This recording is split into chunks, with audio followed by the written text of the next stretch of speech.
11 de setembro, Café com Deus Pai. Processos que curam. Venham, voltemos para o Senhor. Ele nos despedaçou, mas nos trará cura. Ele nos feriu, mas sarará nossas feridas. Depois de 2 dias, ele nos dará vida novamente. Ao terceiro dia nos restaurará, para que vivamos em sua presença. Oséias, capítulo 6, versículos 1 e 2. Muitas vezes, para restaurar nossa vida, Deus precisa mexer em nossas feridas. Nessa passagem, vemos o profeta Oséias alertar o povo de Israel sobre um problema que eles tinham e que precisava ser tratado: o pecado. Eles haviam se desviado dos caminhos apontados pelo Pai. Deus não mexe em uma ferida com a intenção de nos causar mais dor, mas sim de curar. Todos sabemos que um machucado não tratado pode comprometer todo o corpo. Dessa forma, por mais dolorosa que fosse, uma intervenção era necessária para salvar todo o povo. Durante um período da minha vida, eu evitava mencionar certos traumas pelos quais passei. Tinha dificuldade de falar a respeito da minha infância conturbada, sobre não ter ganhado presentes ou nem sequer ter tido uma festa para celebrar meu aniversário. Quando, porém, aprendi que não deveria esconder o que passei, pois esse é o processo que Deus usa para trazer cura, tudo mudou. Às vezes, o processo de cura envolve submeter-se a processos desconfortáveis, mas que nos fazem compreender nossa real identidade. Aprendi que feridas profundas não somem completamente, mas param de doer e cicatrizam. Quando Deus cura uma ferida, gera autoridade para você falar com propriedade do assunto. Afinal, pessoas curadas curam. Foi assim comigo e pode ser com você. Então, independentemente da área em que você precisa de cura, empenhe-se em deixar Deus agir, pois Ele é o único capaz de ressignificar suas dores e traumas. Não fuja do processo, pois é através dele que você será curado e testemunhará de tudo aquilo que o Pai fez em sua vida. A frase de hoje é: Deus tem poder para curar e transformar qualquer realidade. Hoje é o dia 254 de 365. A leitura bíblica de hoje é Ester, capítulo 3, e a palavra-chave de hoje é cura. Como nós lemos aqui na passagem de hoje, Deus muitas vezes precisa mexer em nossas feridas. Muitas vezes Deus permite que nós passemos por certos processos em que nós vamos ser humilhados, envergonhados, expostos. Muitas vezes vamos acabar chorando na frente de alguém que não queríamos. Vamos mostrar fraqueza porque muitas vezes Deus nos força em uma situação para que o mal seja arrancado de nós. Mas não fique chateado e nem chateada com os processos que Deus coloca na sua vida. O processo, como o pastor Júnior Rostirola colocou aqui na mensagem que lemos, é como tratar de uma ferida. Nós sabemos que se não tratamos da ferida, o machucado pode se tornar algo mais grave. Então Deus, ele muitas vezes nos coloca em situações de pressão que nos fazem ter que falar a respeito de uma situação desconfortável, como o pastor aqui contou que ele nunca ganhou presentes quando era criança, nunca teve festa de aniversário e ele se sentia desconfortável de falar disso.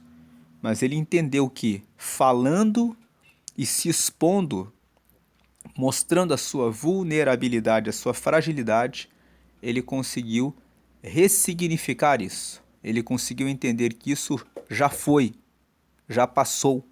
e que agora ele tem uma nova história que depende só dele, reconstruir a vida dele. Esse pastor que escreveu o Café com Deus Pai, o pastor Júnior Rostirola hoje, tem uma bela família onde ele, como pastor, cuida dos seus filhos. Certamente que dando presentes, realizando as festas para comemorar o aniversário dos seus filhos, tendo uma família com quem ele pode hoje celebrar os anos de vida dele e até mais do que os próprios filhos. Ele tem uma igreja que ele pastoreia e que também cuida dele como pastor e que honra a vida dele como tal. Então nós vemos que ele teve essa chance de ressignificar uma ferida. E Deus tem poder para curar e transformar qualquer realidade. Talvez fizeram alguma coisa para você no passado que você não se conformou, está com raiva, com mágoa, com ira, com ódio, até com vontade de matar a pessoa. Nós não sabemos o que se passa com as realidades, mas Deus está te convidando a ressignificar. Ressignificar é dar um novo significado para o que aconteceu. Talvez você possa olhar para a pessoa e pensar: essa pessoa é muito pobre espiritualmente. Ela não tem a compreensão do que está fazendo. Foi isso que Jesus disse quando estava sendo crucificado. Ele olhou para o céu e disse: Pai, perdoa eles, porque eles não sabem o que eles estão fazendo. Jesus conseguiu olhar no fundo da alma daquelas pessoas e entender que elas estavam com raiva dele em razão de inveja. Muitas pessoas crucificaram Jesus porque tinham inveja dele. Multidões o seguiam, e o poder que ele carregava consigo de curar os cegos, levantar os paralíticos, curar os doentes e trazer uma palavra que verdadeiramente trazia salvação, incomodava as pessoas. Então, Jesus olhou para o céu e disse: perdoa eles, porque eles não sabem o que fazem, eles não têm controle emocional a respeito da própria inveja, a respeito dos seus próprios sentimentos. Eles não estão com Deus, eles precisam ainda encontrar a luz, eles estão em trevas, eles estão carregados de escuridão e por isso eles fazem o que fazem. E muitas vezes o seu pai, a sua mãe, seus irmãos, ou seus colegas, ou seu professor, em algum trauma que você tenha sofrido na escola, ou seu colega de trabalho, ou seu superior, ou seu sócio, ainda não teve um encontro com Deus e vive em trevas e faz o que faz e fez o que fez com você porque não conseguiu encontrar a luz. Entender que aquela outra pessoa não encontrou a luz e por isso fez esse mal a você, permite que você ressignifique, que você dê um novo significado. Você não precisa mais ficar preso a essa pessoa. Isso já passou, então agora é tempo de viver para o novo. E se você está dentro de um processo em que alguém está te ferindo, alguém está te maltratando ou te machucando, procure uma saída, procure alguém que possa proteger você. Procure alguém da família, procure uma saída, converse com alguém que possa ajudar, alguém em quem você confie, que possa trazer segurança a você. Ore a Deus e peça que Ele dê iluminação para saber como lidar com essa situação, para trazer um novo sentido, para ressignificar essa situação. Vamos agora a palavra, lembrando que a palavra-chave de hoje é cura. Que Deus cure você, que você consiga ressignificar e ter a cura para a sua vida. Agora vamos para a leitura bíblica de hoje, que é Ester, capítulo 3. Ester, capítulo 3. Antes de ler Ester, capítulo 3, para aqueles que não estão acompanhando o Café com Deus Pai de maneira diária, vamos lembrar que o livro de Ester é um livro que conta a história da rainha Ester. Ester era uma mulher de origem judia e ela se tornou rainha porque no capítulo 1 nós lemos que o rei Xerxes, que era o rei da Pérsia, deu uma festa de 6 meses em todo o seu reinado. E no último dia da festa, ele pediu que a rainha, que era Vasti, comparecesse para que ele mostrasse ela para todo o povo.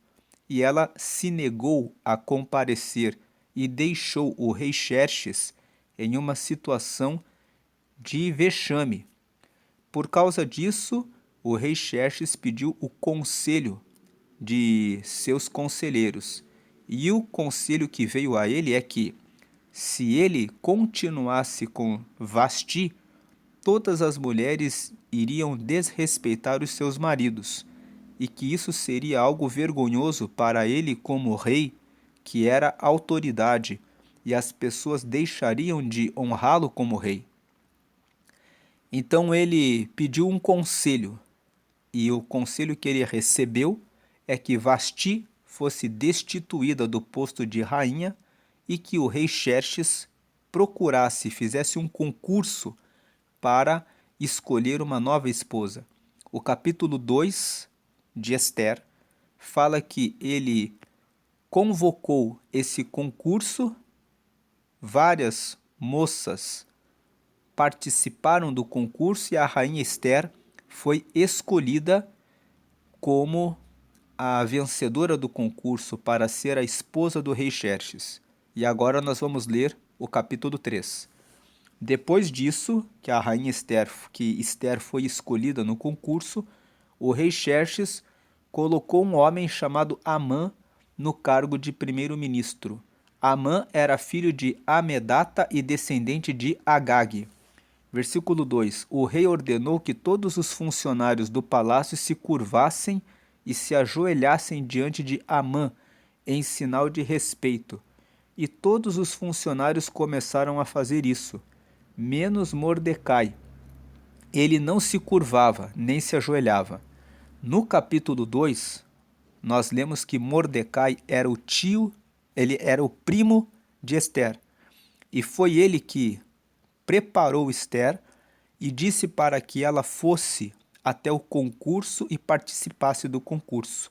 Então, esse Mordecai, ele ocupava um cargo dentro do governo. Ele era judeu. Ele não se curvou e não se ajoelhou.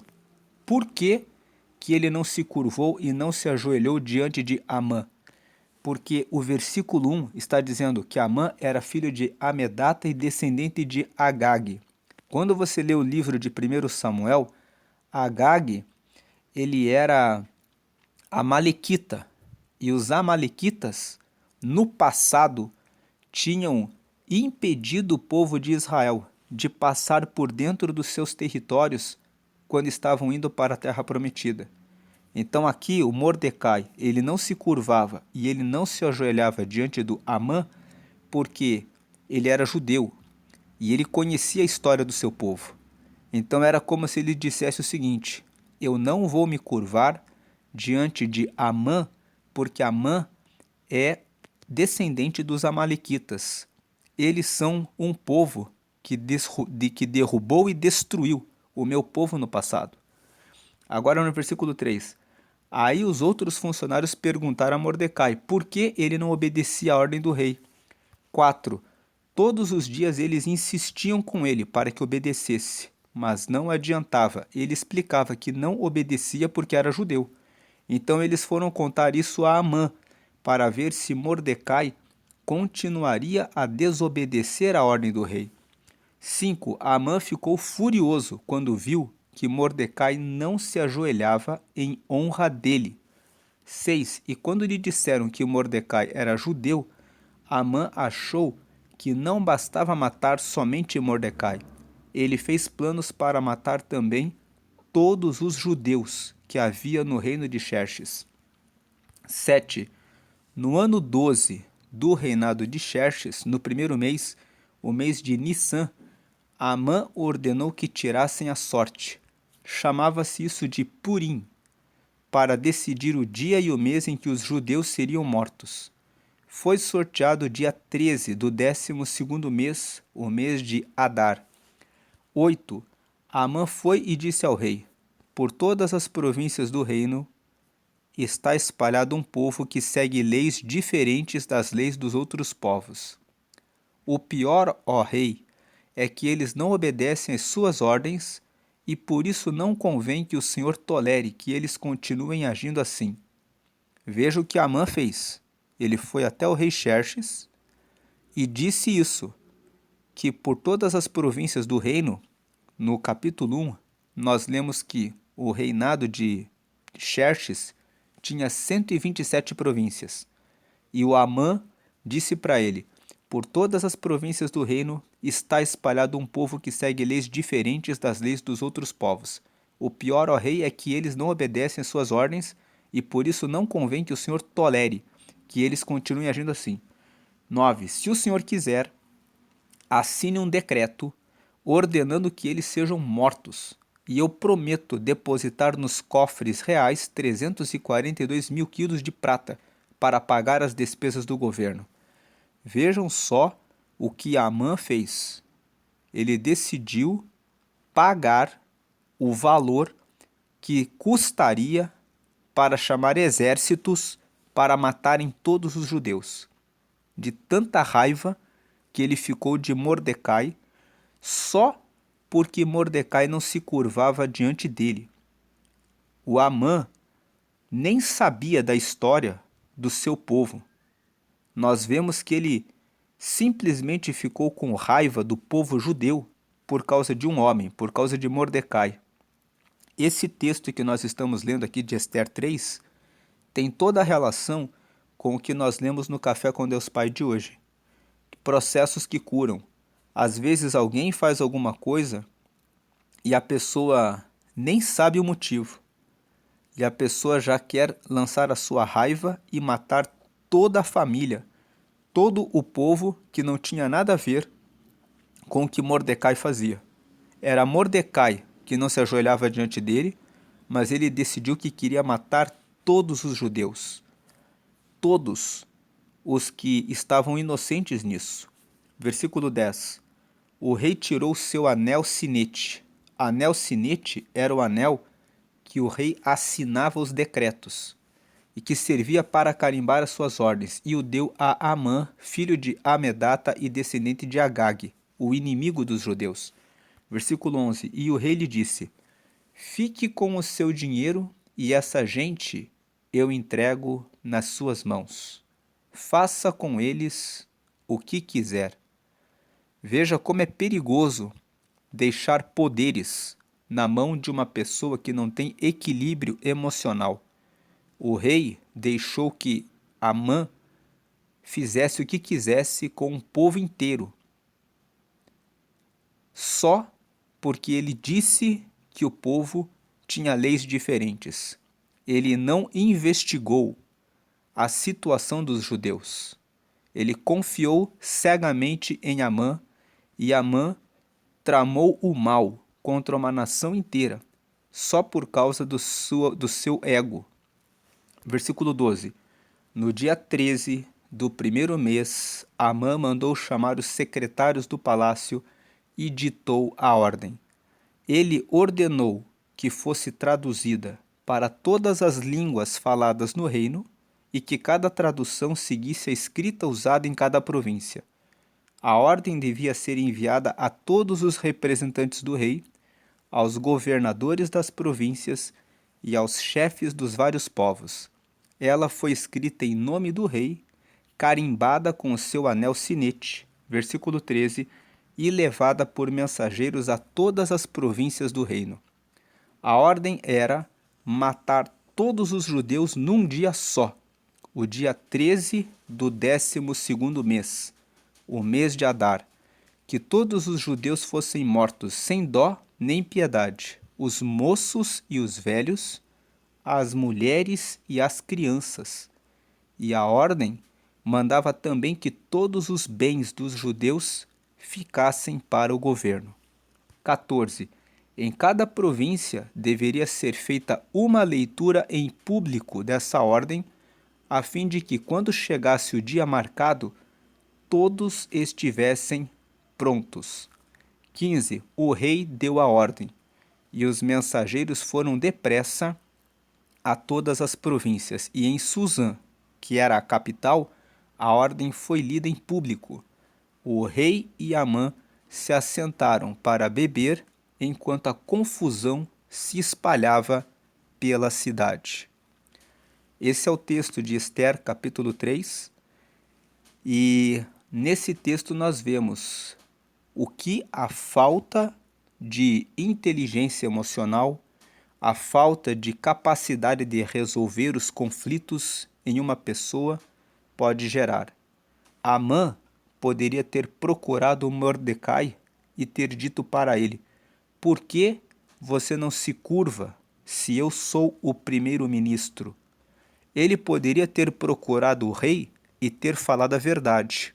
Ele poderia ter dito: ó rei, existe um homem que é empregado aqui do palácio, que é o Mordecai, e ele não se inclina como o Senhor, que é o rei, deu a ordem que todos se ajoelhassem diante de mim por eu ocupar o cargo de primeiro-ministro. E o rei chamaria Mordecai e poderia ter resolvido aquele assunto entre ele e Mordecai. Ao contrário disso, ele resolveu matar todo o povo judeu, mulheres, crianças, outros homens inocentes. Ele resolveu destruir a todos, só porque o ego dele foi ferido. Veja que Amã mostra um homem em desequilíbrio, um homem inflado, orgulhoso, cheio de si, que não aceitava nenhuma desonra e nenhuma humilhação. E muitas vezes na nossa vida, nós ficamos assim, orgulhosos porque estamos em um cargo. Você sabe se você vai ficar nesse cargo pelo resto da vida? Como você trata os seus colaboradores? Como você trata as pessoas que estão abaixo de você na hierarquia da empresa em que você trabalha? Como você trata os seus funcionários, você que é dono de empresa, que é dono de negócio? Como que você trata e lida com os seus sócios? Você resolve e trata as coisas com a pessoa ou você amplia sua raiva, o seu ódio, a sua mágoa em desequilíbrio absoluto? Tem pessoas que têm problema com uma pessoa e depois elas marcam aquela imagem. Sabe aquelas pessoas que muitas vezes você olha e você fala assim: não sei, nunca vi essa pessoa, nunca falei com essa pessoa, não sei nada dessa pessoa, mas olhei e já não gostei. Muitas vezes é porque você conheceu alguém parecido. O cérebro cria associações e você viu alguma coisa que lembra. Mesmo que você não saiba de maneira consciente disso, você lembra de alguma situação que aquela pessoa que você não conhece ainda te faz lembrar, te faz recordar e que foi uma experiência ruim. E muitas vezes nós vamos antes mesmo de conhecer alguém, já criando preconceitos em razão dos nossos traumas, dos nossos problemas. Agora, Amã, ele era descendente de Agag. O texto mostra que ele nem sabia o motivo pelo qual Mordecai não se inclinava diante dele. Mas Mordecai sabia que Amã era descendente de Agag e conhecia a história, porque ele se preocupava em conhecer a história. Então, fica aqui essa reflexão sobre hoje, sobre essa questão de cuidar das próprias emoções para não gerar feridas que vão repercutir, vão recair sobre os nossos relacionamentos, sobre as pessoas que vão e que passam pela nossa vida. Essa é a mensagem de hoje. Deus abençoe a sua vida grandemente. Amém.